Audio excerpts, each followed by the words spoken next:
Alors Jésus fut emmené par l'Esprit dans le désert pour être tenté par le diable. Après avoir jeûné 40 jours et 40 nuits, il eut faim. Le tentateur s'étant approché de lui dit, si tu es le Fils de Dieu, ordonne que ces pierres deviennent des pains. Jésus répondit, il est écrit que l'homme ne vivra pas du pain seulement, mais toute parole qui sort de la bouche de Dieu. Le diable le transporta dans la sainte ville et le plaça sous le haut du temple. Il lui dit, si tu es le Fils de Dieu, jette-toi en bas, car il est écrit, il donnera des ordres à ses anges à ton sujet, et ils te porteront sur les mains de peur que ton pied n'heurte contre une pierre. Jésus-Christ lui dit, il est aussi écrit, tu ne tenteras pas le Seigneur ton Dieu. Le verset 8, le diable le transporta encore dans une montagne très élevée et lui monta tous les royaumes du monde et leur gloire et lui dit, je te donnerai toutes ces choses si tu te prosternes et tu m'adores. Jésus lui dit, retire-toi Satan, car il est écrit, tu adoreras le Seigneur ton Dieu et tu le serviras tout seul.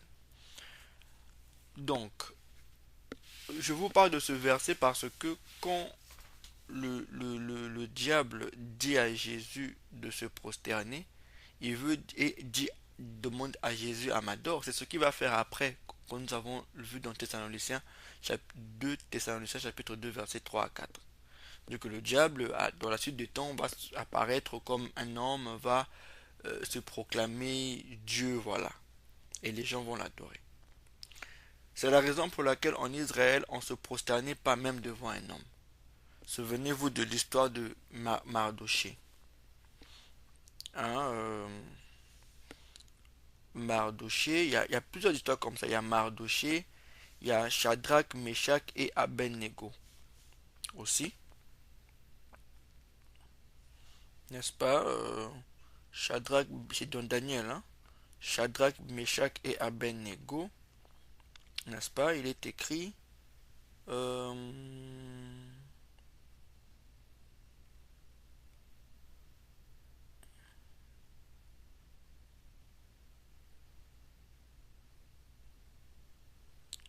Shadrach, Meshach et Abednego.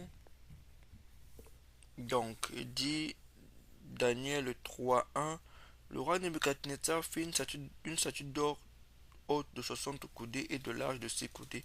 Il l'adressa dans la ville de Dura, dans la province de Babylone, et le roi Nebuchadnezzar fit convoquer les satrapes, les intendants, les gouverneurs et les grands juges, les trésoreries et les jurisconsuls, les juges et tous les magistrats des provinces pour qu'ils se rendissent à la dédicace de la statue qu'ils avaient élevée le roi Nebuchadnezzar. Alors les satrapes, les intendants et les gouverneurs et les grands juges, les trésoreries, les jurisconsuls se déplacèrent. Bon, je passe. Était au verset 5. Au moment où vous entendrez la trompette, le chalumeau de la guitare, de la cymbale, du espaterion, de la cornemuse et de toutes sortes d'instruments de musique, vous vous prosternez et vous adorerez la statue d'or, qu'a élevé le roi Nebuchadnezzar. Quiconque ne se prosternera pas et n'adorera pas la statue sera jeté à l'instant au milieu d'une fournaise ardente. N'est-ce pas? Mais on dit que à l'occasion, quelques Chaldéens, à l'occasion, à cette occasion, le verset 8, dans le même temps, quelques Chaldéens s'approchèrent et accusèrent les Juifs. Il prit la parole et dit, ô roi, tu donnais l'ordre, bon. Or, il y a des Juifs à qui tu as remis l'intendant de la province de Babylone, Shadrach, Meshach et Abednego, hommes qui ne tiennent aucun compte de roi, ou qui ne servent pas tes dieux, et qui n'adorent point la statue d'or que tu as élevée. Pourtant, ils étaient sous ses ordres. Mais lui, voilà, n'est-ce pas? Et au verset 14, Shadrach, Meshach et Abednego répliquèrent au roi Nebuchadnezzar, nous n'avons pas besoin de te répondre là-dessus. Voici notre Dieu que nous servons peut nous délivrer de la fournaise ardente et il nous délivrera de ta main, ô roi. Sache, sinon sache, ô roi, que nous ne servirons pas tes dieux et que nous n'adorerons pas la statue d'or que tu as élevée. Sur quoi le roi de Nebuchadnezzar fut rempli de fureur et changea de visage, tournant ses regards contre Sadak Mesa et reprit de la parole, ordonna de chauffer la peau 7 fois, plus qu'il convenait de la chauffer. Donc, voilà un peu un exemple.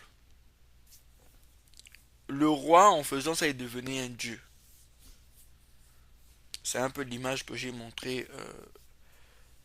En faisant ça, le roi devient un dieu. C'est-à-dire que tout ce qu'un homme commence à adorer, ou tout ce qu'un homme est prêt à pouvoir, en fait, qui met au-dessus de lui, par-dessus tout, c'est ça ce qu'on appelle Dieu. Ce n'est pas le fait de dire Dieu, Dieu dans la bouche, c'est les actions. Qu'est-ce qu'on met par-dessus tout? Si on met par-dessus tout l'argent, donc l'argent devient un Dieu. Si on met par-dessus tout la musique ou un artiste, cet artiste devient un Dieu. Quand les gens voient par exemple les joueurs et se prosternent, pour eux c'est une blague, mais devant Dieu c'est un blasphème. Bon, encore qui ne sont peut-être pas des disciples de Christ Jésus. Mais devant Jésus-Christ c'est un blasphème. On ne peut pas le faire. On ne doit pas le faire.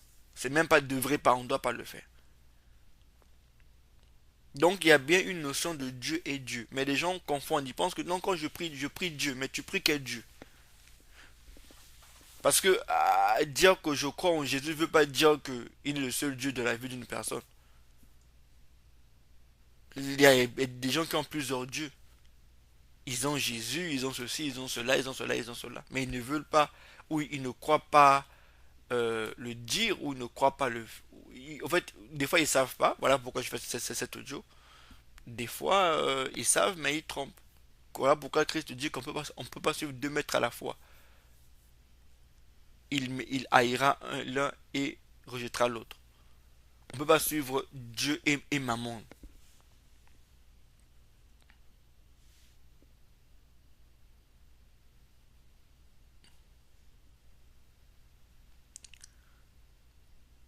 Matthieu 6, 24. Nul ne peut servir 2 maîtres, car il haïra l'un et aimera l'autre, car il s'attachera à l'un et méprisera l'autre.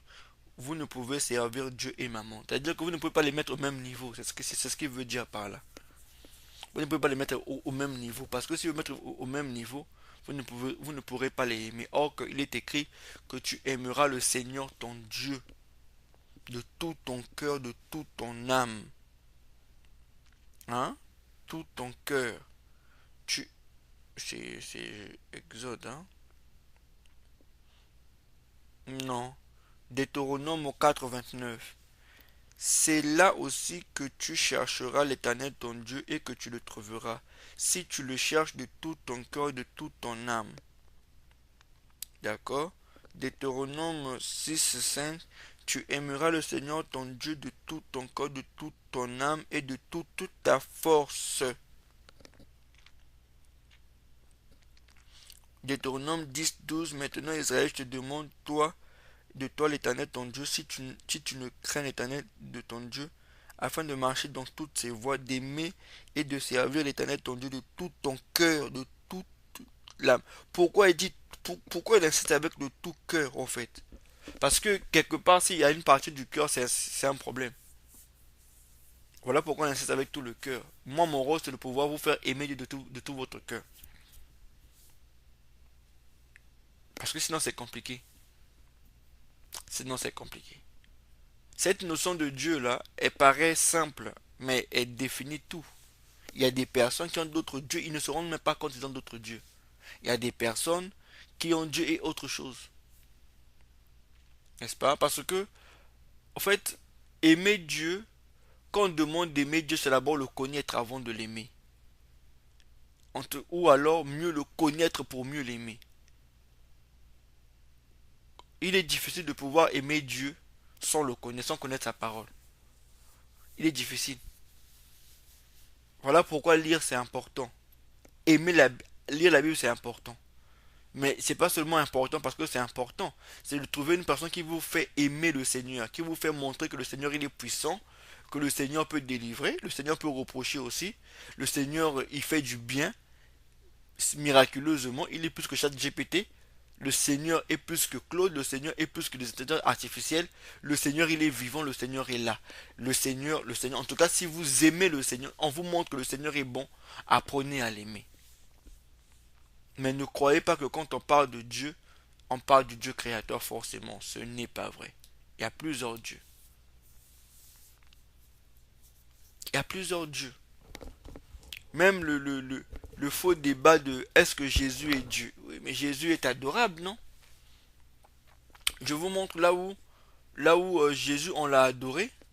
Jésus. Hmm? Jésus. Jésus a été adoré, non? Ou non? Hmm?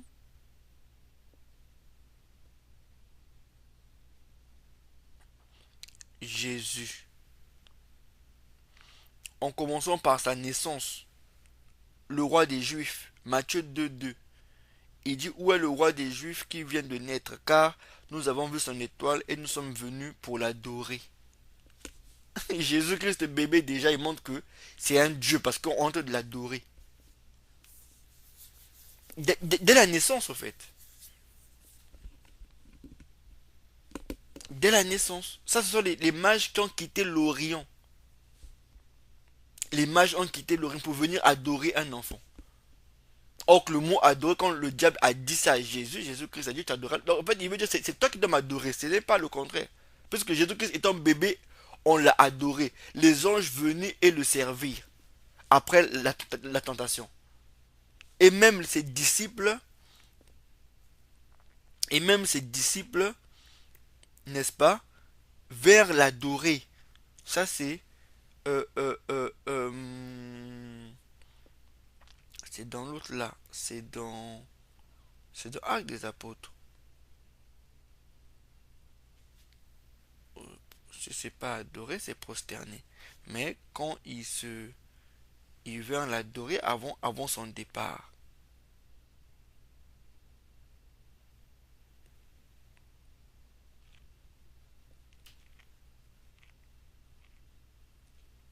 Il adorait Jésus. Il adorait avant de partir.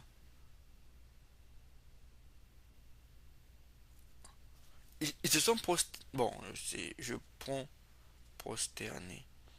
Ça c'est après la résurrection, hein. Ah, c'est après la résurrection. Jésus-Christ, en fait, il a eu le rang de Dieu après la résurrection aussi. Quand il était bébé, oui, on l'a adoré. Mais après la résurrection, les gens sont venus se prosterner devant lui. Et beaucoup de gens devront se prosterner, en fait.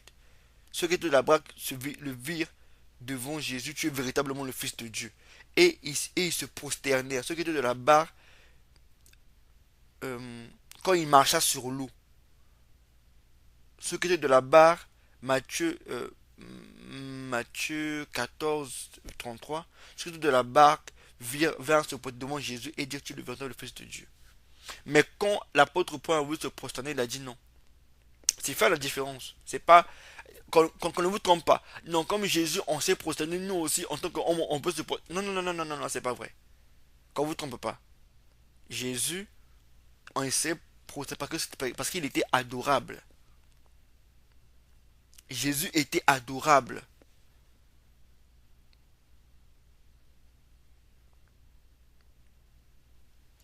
Jésus était adorable.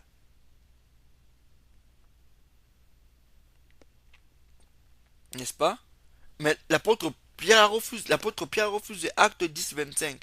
Lorsque Pierre entra Corneille et allait devant de lui et il tomba à ses pieds. Mais Pierre le releva en disant, lève-toi, moi aussi je suis un homme. Pierre a refusé ça. Parce qu'il y a des gens maintenant, ils vont vous dire, bon, pourquoi à l'autorité de la personne, il faut se prosterner comme quand Abraham s'est prosterné envers le suivant, c'est pas moi, le Melchisedec. Melchisedec était Dieu. Il était comparé au fils de Dieu hébreu. Bon, c'est pas ça le sujet. Melchisedec c'était Dieu qui a pris la forme. Abraham s'est prosterné devant Dieu aussi quand il est venu le voir avec les deux anges. Mais bon, c'est pas ça le sujet. N'est-ce pas? Donc, ils se sont prosternés. quand l'ange, quand l'ange de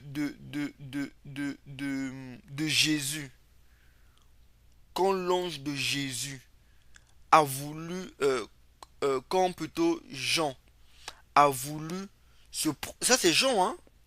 C'est comme si, en fait, Jean, il n'est pas compris, il n'est pas compris cet enseignement-là. Il n'est pas compris l'enseignement-là. N'est-ce pas? Jean, l'apôtre Jean, l'apôtre Jean, Apocalypse 22, 8. C'est moi, Jean, qui ai entendu ces choses. Et quand j'ai eu entendu et vu, je tombais aux pieds de l'ange qui me montrait pour l'adorer. Mais il me dit, garde-toi de le faire. Je suis ton compagnon de service et celui de tes frères et les prophètes et de ceux qui gardent les paroles de ce livre. Adore Dieu. L'ange a refusé. Si ce monde l'avait accepté, il serait chassé automatiquement. Il a refusé. L'ange a refusé, l'apôtre Pierre a refusé, l'apôtre l'apôtre Paul aussi avait refusé ça, n'est-ce pas? Acte 14, 8. À l'Istre se tenait assis un homme impotent des pieds boiteux de naissance et qui n'avait jamais marché. Il écoutait parler Paul, et Paul, fixant les regards sur lui et voyant qu'il avait la foi pour être guéri, il dit d'une voix forte, lève-toi droit sur tes pieds, et se leva d'un bond et marcha. À la vue de ce que Paul avait fait, la foule éleva la voix et dit en langue lycaonienne, les dieux sous une forme humaine sont descendus vers nous. Il appela Ils appelaient Barnabas Jupiter et Paul Mercure parce que c'était lui qui portait la parole. Les prêtres de Jupiter dans le temple à l'entrée amena des taureaux et des bandelettes vers les portes et voulaient de même que la foule offrir un sacrifice. Les apôtres Barnabas et Paul, ayant appris cela, déchirèrent leurs vêtements et se précipitèrent au milieu de la foule. Ils s'écrièrent, ô hommes, pourquoi agissez-vous de la sorte? Nous aussi nous sommes hommes de même nature que vous, et vous apportons une bonne nouvelle. Nous vous exhortons de renoncer à ces choses vaines pour vous tourner vers Dieu, le Dieu vivant, qui a fait le ciel, la terre, la mer et tout ce qui s'y trouve. Voilà pourquoi au commencement je vous ai parlé du Dieu créateur du ciel et de la terre. C'est lui qu'on doit adorer, ou c'est lui qu'on devrait adorer. Mais les gens adorent d'autres choses. Ils ne savent pas que ils adorent autre chose. Ils ne savent pas ça. Ils pensent que ce sont des blagues. Quand les bouddhistes viennent devant la statue se prosterner là, c'est adorer. Il faut se repentir. Il faut se repentir. Même si on va dans une fête, il y a une statue, non, il faut adorer.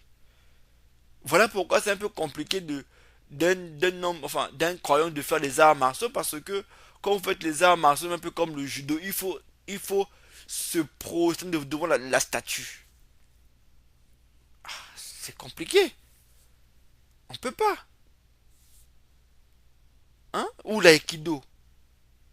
Ils vont se procéder devant la statue, devant la photo. Mais ça, c'est adoré, en fait. Comment faire ça? On peut pas. Ça, on peut pas le faire. Je ne peux pas me prosterner devant quelque chose, je ne peux pas. Ça devient un dieu. Donc, et je rappellerai que les hommes sont tous, nous sommes tous supposés être égaux. C'est-à-dire que nous avons une différence de, de rang social, mais nous sommes tous supposés être égaux. Quand vous mettez un homme au fait, entre lui et, en fait, quand vous mettez un homme à un niveau élevé que vous pouvez tuer pour lui, il devient votre Dieu. Pour les gens, la voiture c'est un Dieu. Pour les autres, la femme, le sexe c'est un Dieu. Pour les autres, l'argent c'est un Dieu. Parce qu'il peut tuer pour ça. C'est ce qu'il aime le plus, c'est ce qui l'élève le plus au monde. Parce que la bonne nouvelle avec nous les croyants, c'est qu'il y a des choses qu'on ne peut pas faire au nom du Seigneur. Mais ceux qui peuvent faire, ceux qui peuvent tuer pour l'argent, l'argent c'est leur Dieu. L'argent c'est leur Dieu.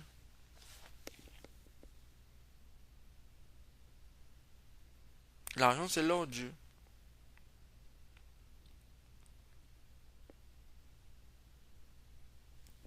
voyez? Donc, cette notion de Dieu, c'est important de savoir la différence.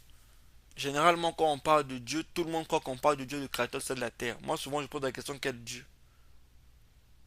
C'est quel Dieu? Il faut me dire, c'est quel Dieu? Parce que même le cas de Jésus. Jésus, mais quel est Jésus? Parce que la Bible dit, l'apôtre Paul parle d'un autre Jésus. L'apôtre Paul parle d'un autre Jésus.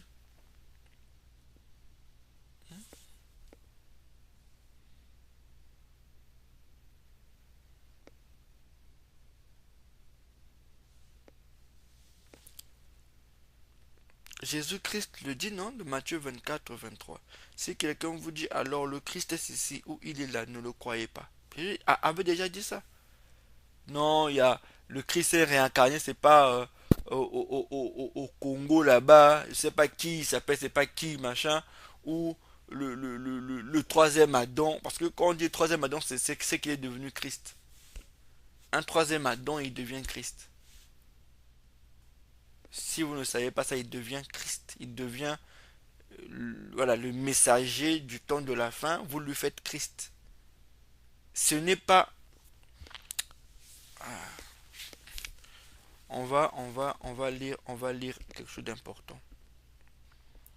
En tout cas, j'espère que vous êtes encore là à ce niveau. Regardez cette partie-là. C'est c'est Exode 32, verset 1.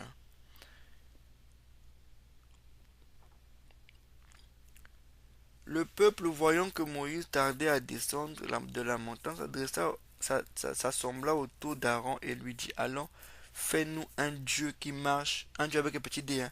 Fais-nous un Dieu devant nous, qui marche devant nous, car ce Moïse, cet homme qui nous a fait sortir du pays d'Égypte, nous savons ce qu'il est devenu. Aaron leur dit, ôtez les anneaux d'or qui sont aux oreilles de vos femmes et de vos fils et de vos filles et apportez-les-moi. Ils ôtèrent les anneaux d'or qui étaient à leur oreille et ils apportèrent à Aaron. Ils les reçurent de leurs mains, jeta l'or dans un moule et fit un veau en fonte. Ils dirent, Israël, voici ton Dieu qui t'a fait sortir du pays d'Égypte. C'était le veau d'or. Mais il a dit ton Dieu. Il a même dit qui t'a fait sortir du pays d'Égypte. Je ne sais pas si vous réalisez. Ils ont vu l'Éternel par Moïse. N'est-ce pas? Ils ont créé un Dieu et ils ont donné à cette statue les mêmes attributions. C'est-à-dire que si vous et moi, on passait par là, mais on n'a pas vu la statue. Hein, imaginez un peu la scène. On passait par là, peut-être à 10-15 mètres. On n'a pas vu la statue. On va croire qu'il parle du Dieu Elohim. Parce qu'il dit, le Dieu qui t'a fait sortir du pays d'Égypte. C'est-à-dire que si vous et moi, on avait entendu l'histoire de le Dieu a fait sortir le pays d'Égypte, Israël, les Israélites, pas les Israéliens, les Israélites, et qu'on passait par là, mais on n'a pas vu la statue, dans notre esprit, oui, c'est Elohim. Parce qu'il le dit, le Dieu qui t'a fait sortir du pays d'Égypte. Alors Aaron vit cela, il bâtit un autel devant lui et il s'écria, demain il y aura une fête au l'honneur de l'Éternel. C'est-à-dire qu'ils ont pris un veau d'or qu'ils ont mis en bas, n'est-ce pas? Ils savent bien que ce n'est pas le veau, mais ils lui ont attribué l'attribution de Dieu et lui ont même appelé l'Éternel. C'est ça ce que je veux faire comprendre. C'est pas parce que on dit Dieu que c'est le véritable Dieu créateur du ciel et de la terre. Il faut vérifier c'est quel Dieu. Sinon, là, il y aura des problèmes pour beaucoup de personnes. Ça, c'est le peuple d'Israël au commencement qui fait cette faute-là. Mais c'est une...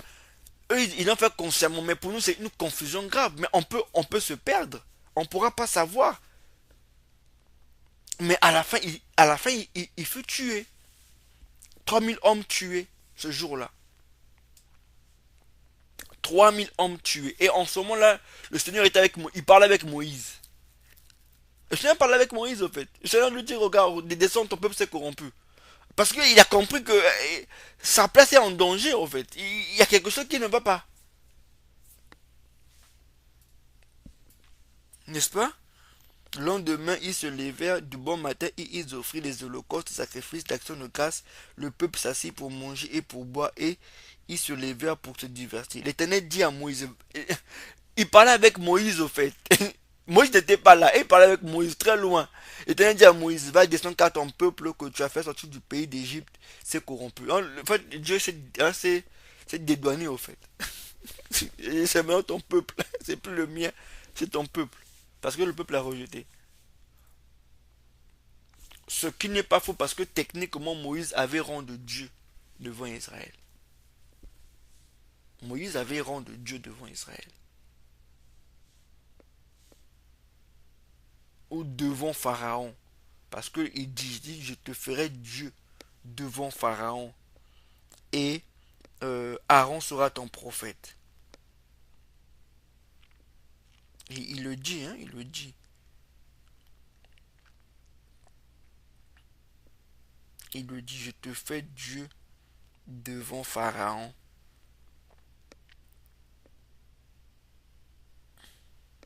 Je cherche ce verset. Le Dieu des Hébreux m'est apparu.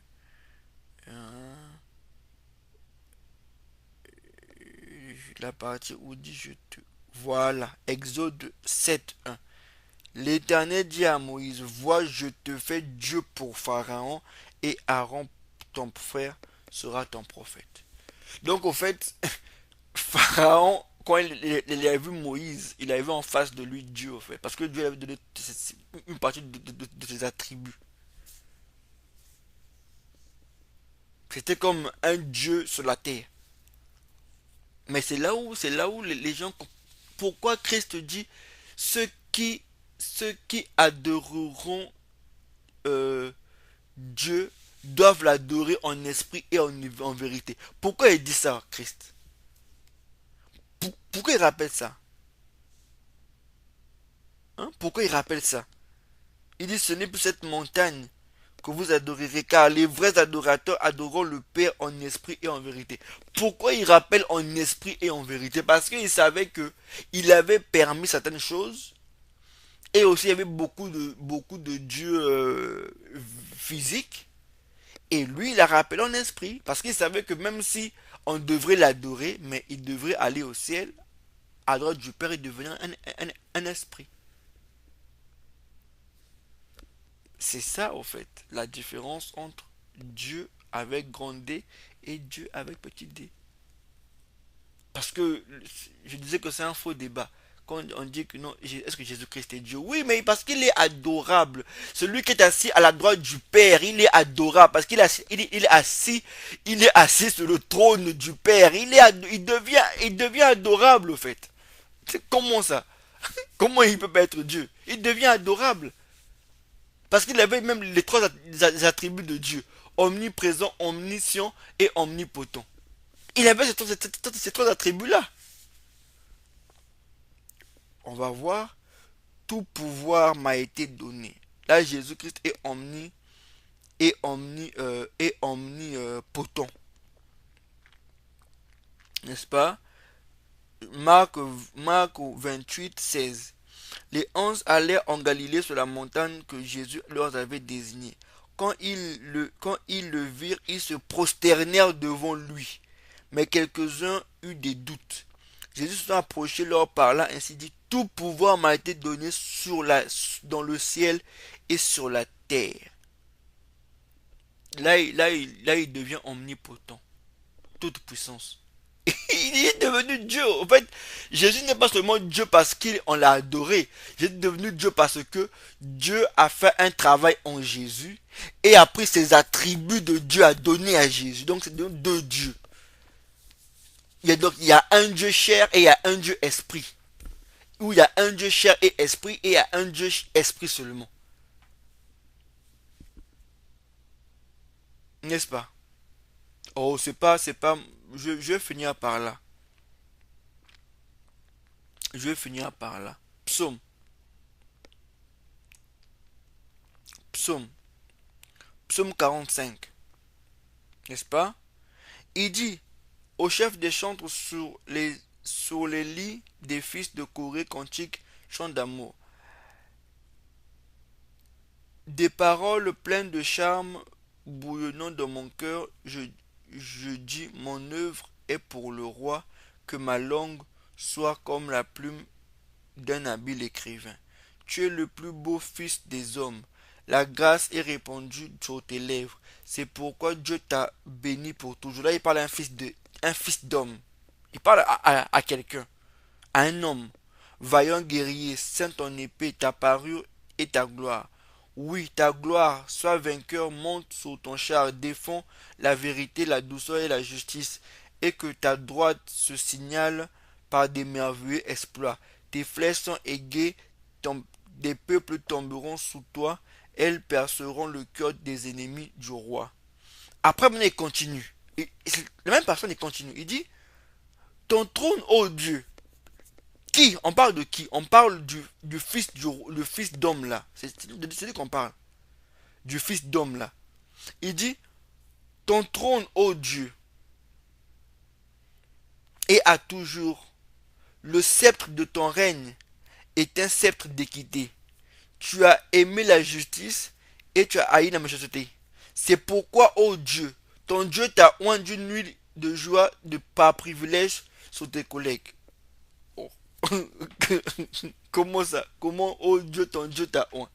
Comment un Dieu peut avoir un Dieu, en fait? C'est ça le mystère de Jésus. En fait, Jésus est là. Jésus, le corps, et le Christ. C'est ça juste le mystère là. Jésus, le corps, et le Christ. Oh Dieu, ton Dieu t'a oint. Et ça montre clairement qu'il y a deux dieux. Il y a deux dieux. Voilà pourquoi on dit au commencement était la parole était avec Dieu, la parole était Dieu. c'est c'est le même Dieu qui joue deux fonctions différentes. Parce qu'il peut se dédoubler. Parce que des fois les gens l'oublient. Oui, Dieu peut se dédoubler.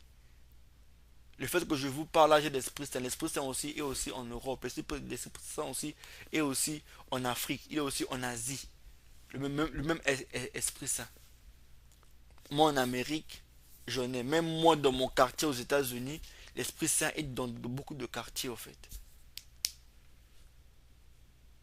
Il peut se dédoubler. Et Jésus-Christ avait ces attributs-là aussi. C'est ça, omniprésent. Être à deux endroits à la fois. Jésus-Christ apparut à 500 personnes à la fois, dit l'apôtre Paul dans 1 Corinthiens, chapitre 1 avortant, chapitre 15, verset 8.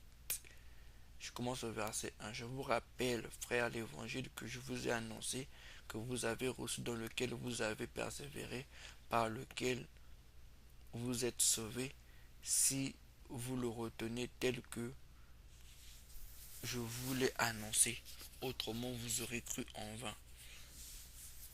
Euh, je vous ai enseigné avant tout, comme l'avait aussi reçu, que Christ est mort pour nos péchés selon les Écritures, qu'il a été enseveli et qu'il a ressuscité le troisième jour selon les Écritures, et qu'il est apparu à ses faces, puis aux 12.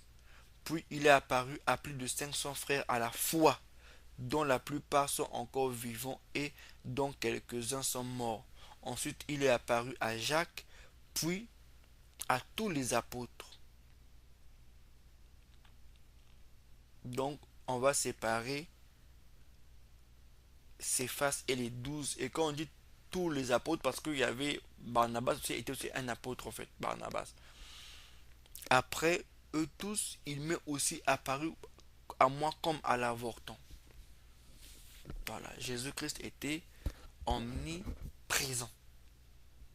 D'accord? Maintenant, Jésus-Christ étant omniscient, donc toute chose, il sait toute chose, c'est écrit là.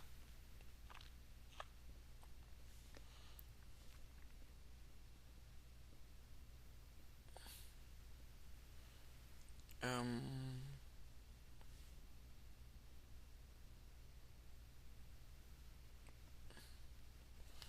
Là où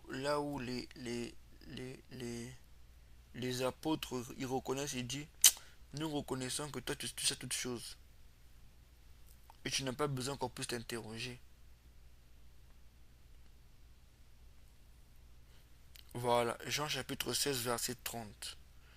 Ses disciples lui dirent, voici maintenant tu parles ouvertement et tu n'emploies aucune parabole. Maintenant nous savons que tu sais toutes choses et que tu n'as pas besoin que personne t'interroge. C'est pourquoi nous croyons que tu es sorti de Dieu. Là, il y a un témoignage qui dit que Jésus-Christ est omniscient. Voilà, les trois attributs de Dieu. Dieu créateur, omniprésent, omnipotent et omniscient. Jésus-Christ les avait. Ou il les a encore jusqu'à aujourd'hui. Et je vous ai montré que Jésus-Christ a été adoré à sa naissance, même pendant qu'il parlait. Parce que pendant qu'il parlait, c'était commun qu'on adore les prophètes, quand on se posait devant les prophètes. Mais après sa résurrection, je vous ai montré qu'on l'a adoré aussi, après la résurrection. Mais quand deux autres ont voulu faire à l'apôtre Pierre, l'apôtre Pierre a refusé. L'apôtre Paul a refusé. L'apôtre Barnabas a refusé. Même l'ange de Jésus, l'ange de l'Éternel qu'on a envoyé à l'apôtre Jean, il a refusé.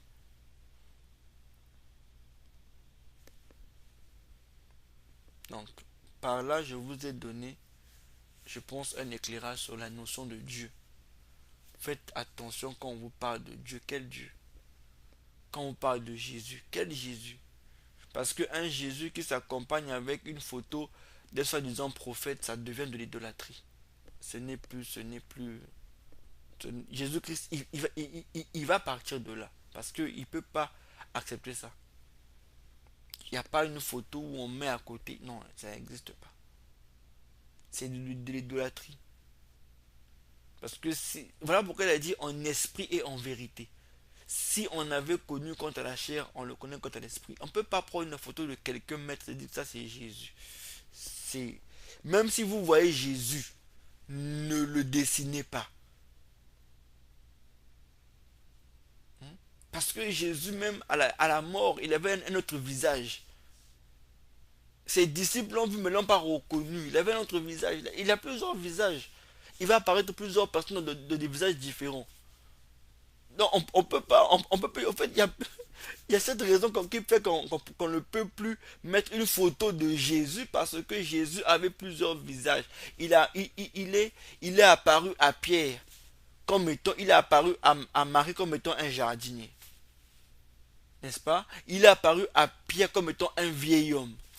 Il est apparu à l'autre là, au disciple de Maïus comme étant un homme normal. Il n'est pas le même visage. Vous ne devrez pas faire ça. Vous ne devrez pas faire ça. En tout cas, pour les disciples de Christ, ce que je vous dis, le Saint-Esprit témoignera de moi et il va voilà, vous convaincre que ce que je dis est vrai.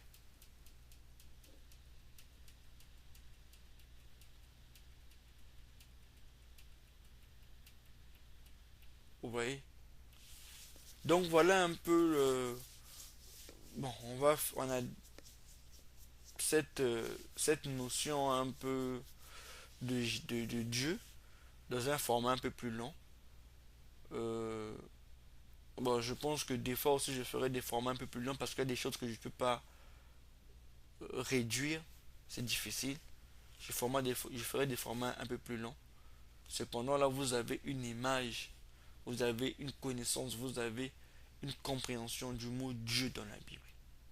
Dieu, c'est tout ce qu'on adore. Quand vous adorez quelque chose, le Dieu créateur, il n'est plus là parce que il se sent, vous l'avez remplacé.